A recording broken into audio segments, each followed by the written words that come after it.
15 jours après l'inauguration, tous les appartements de la tour étaient occupés. Ça sentait la peinture et j'avais la drôle d'impression d'habiter sur un chantier et de ne plus quitter le travail.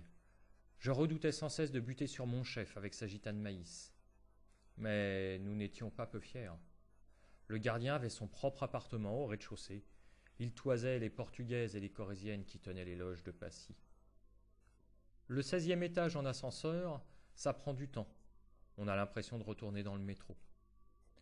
Quant au cimetière, comme nous avions emménagé en été, le panorama était plus vert que macabre. Je m'en moquais bien. Un simple pré où les vivants venaient arroser des fleurs en espérant faire repousser leurs morts. Le soir, à la fenêtre, je voyais parfois des feux follets du côté de la Lédée, qui avait été jusqu'à récemment le coin des indigents inhumés sans cercueil. On a beau se moquer des fariboles qui endorment le peuple avec de l'opium, au début je me demandais ce qui se tramait là-dessous. J'ai fini par trouver ça joli. Je pensais à tous les pauvres anonymes enterrés là. Je disais aux camarades, je l'ai sous les yeux à l'heure d'aller me coucher, le matérialisme historique. Ne rigole pas avec ça, me tensait Gros René, mon nouveau secrétaire de section. Tu crois que je rigole? Monte à l'appartement un soir. Ce n'est pas Valdec-Rochet qui va me dire ce que je dois voir ou pas de mon 16e. Une grande antenne se dressait sur le toit de l'immeuble. À la radio, on captait Londres, Berlin, Rome, Prague et Moscou, comme si on se parlait d'un balcon à l'autre. Ce n'était pas encore l'international, mais ça commençait à y ressembler.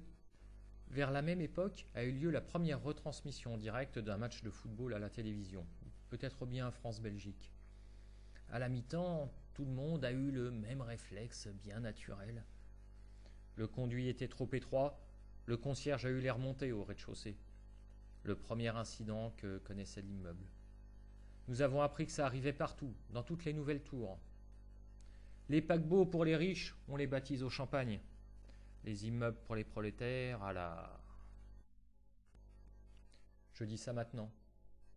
Sur le coup, je n'ai pas compris que les Titanic ne traversent pas tous l'Atlantique et que des naufrages surviennent même sur la terre ferme. Moi, je n'avais Dieu que pour Janine et la grande URSS. On prononçait URSS, on aurait dit une étoile. J'étais ouvrier, mais je vivais tout en haut, comme un patron. Je croyais d'autant mieux distinguer l'avenir radieux qu'avec le cimetière, j'avais cette vue imprenable sur le passé.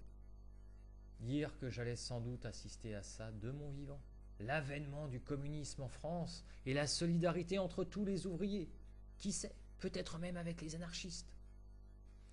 C'est ainsi que je me suis demandé où seraient enterrés dans le cimetière ceux qui auraient vu cela de leurs propres yeux. Il en restait de la place au cimetière.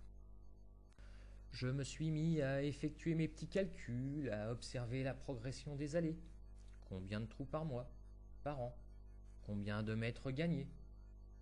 Disons que dans 10 ans, soyons raisonnables, mettons 20 ans, le pays tout entier voit rouge.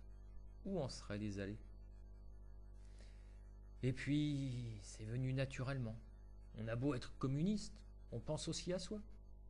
J'ai voulu calculer mon emplacement dans le cimetière.